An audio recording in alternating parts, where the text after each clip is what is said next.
Channel जिसमें automobile के सारे पार्ट्स के बारे में डिस्कस किया जाता है। तो आज इसी तरीके से हम व्हील अलाइनमेंट के बारे में बात करने वाले हैं।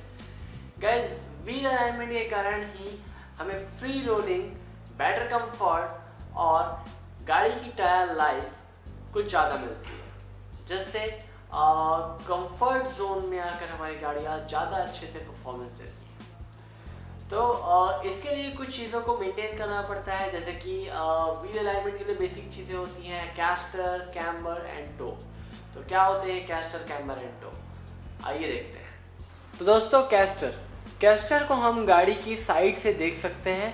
तो यदि यह गाड़ी का सामने का हिस्सा है तो हमने यहाँ पे एक व्हील लिया हुआ है। यह टायर गाड़ी के फ्रंट एक्सल का लेफ्ट टायर है, जिससे हम इसके अंदर के पार्ट्स, मतलब जहाँ पे यह किंग पिन जुड़ा हुआ होता है, उस पार्ट्स को देख सकते हैं। तो मतलब यह एक व्हील है, तो इस पे एक वर्टिकल लाइन है, मतलब इसका वर्टिकल एक्सिस, और यहाँ पे किंग पिन जुड़ा हुआ होता है, इस किंग पिन का सेंटर लाइन।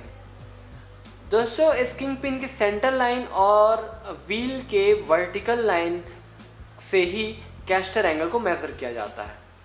इसमें दो पॉसिबिलिटीज हैं, पहला है पॉजिटिव कैस्टर एंड दूसरा है नेगेटिव कैस्टर। तो आइए देखते हैं पॉजिटिव कैस्टर की केस को। तो यह है पॉजिटिव कैस्टर। इसमें जैसे कि आप देख रहे हैं, इस व्हील पे यह एक वर्टिकल लाइन है और दूसरा एक और आपको एक सेंटर लाइन दिख रहा है, यह किंग पिन का सेंटर लाइन है, या इसे स्टीयरिंग एक्सिस भी कहते हैं। तो गाइज, अब यदि यह स्टीयरिंग एक्सिस या इस किंग पिन का सेंटर लाइन इस वर्टिकल लाइन से आगे की ओर मिलता है, वो भी व्हील बेस पे या व्हील प्लेन पे, तब इसे पॉजिटिव कैस्टर कहते हैं। बिकॉज ये फ्रंट ऑफ द कार है, मतलब व्हील्स आगे की तरफ मूव कर रही हैं। तो आप देख सकते हैं यह किंग पिन की एक्सिस कुछ इस तरीके की होगी, तो इस पोजीशन को बोलते हैं पॉजिटिव कैस्टर।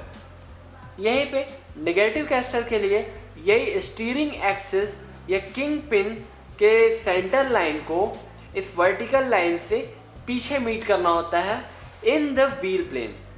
यदि व्हील प्लेन में यह स्टीयरिंग एक्सिस इस वर्टिकल लाइन के पीछे मीट करता है, तब इसे नेगेटिव कैस्टर कहते हैं। एंड गाइस, यह कैस्टर एंगल 2 डिग्री से 7 डिग्री के बीच में ही होना चाहिए। यदि अगर इससे ज़्यादा या इससे कम हुआ तो अनस्टेबिलिटी आती है। बेसिकली कैस्टर को डायरेक्शनल स्टेबिलिटी और कंट्रोल के लिए यूज़ किया जाता है, और यह स्टीयरिंग एफर्ट को भी रिड्यूस करता है। ओके गाइस, तो नेक्स्ट है कैम्बर। कैम्बर को फ्रंट से देखा जा सकता है, मतलब अगर यह गाड़ी का फ्रंट हिस्सा है तो इस कैम्बर को टायर्स में कुछ इस तरीके से देखा जा सकता है। तो बेसिकली कैम्बर 3 टाइप के हो सकते हैं, जीरो कैम्बर, पॉजिटिव कैम्बर और नेगेटिव कैम्बर। जीरो कैम्बर को रियर टायर्स में भी यूज़ किया जाता है और पॉजिटिव और नेगेटिव कैम्बर्स को फ्रंट टायर में यूज़ किया जाता है। तो अब यदि यह सामने का हिस्सा है तो यह लेफ्ट टायर हुआ, और यह राइट टायर हुआ, और यह रियर टायर है। तो गाइस, अगर वर्टिकल लाइन और टायर का सेंटर लाइन एक दूसरे के पैरेलल होता है तो उनके बीच में कोई एंगल नहीं बनता, मतलब उसे जीरो कैम्बर बोलते हैं। अब यहीं यदि वर्टिकल लाइन और टायर के सेंटर लाइन के बीच में कुछ एंगल बने तो वहाँ पे पॉजिटिव कैम्बर या नेगेटिव कैम्बर का केस आता है।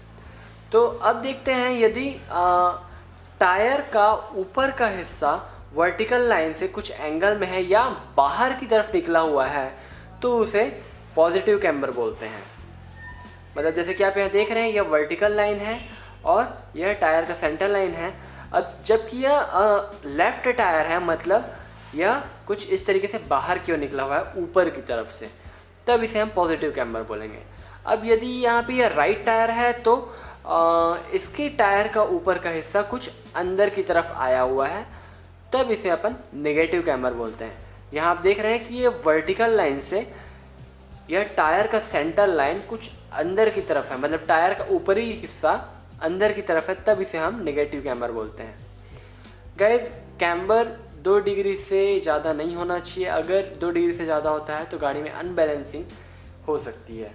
बेसिकली आउटर टायर के वियर से बचने के लिए पॉजिटिव कैम्बर का यूज़ किया जाता है, और वैसे ही इनर टायर के वियर से बचने के लिए नेगेटिव कैम्बर का यूज़ किया जाता है।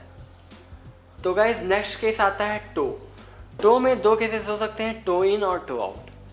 एंड टो कार के फ्रंट व्हील्स में ही रखा जाता है।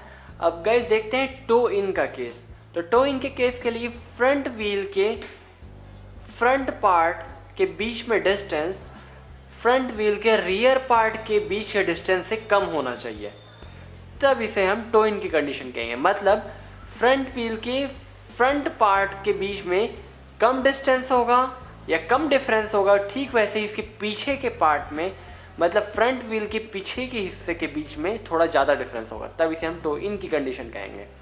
और टो आउट में ठीक वैसे ही टो आउट के लिए फ्रंट व्हील के सामने के हिस्से के बीच के डिफरेंस थोड़े से ज़्यादा होने चाहिए एज कंपेयर टू पीछे के डिफरेंस से।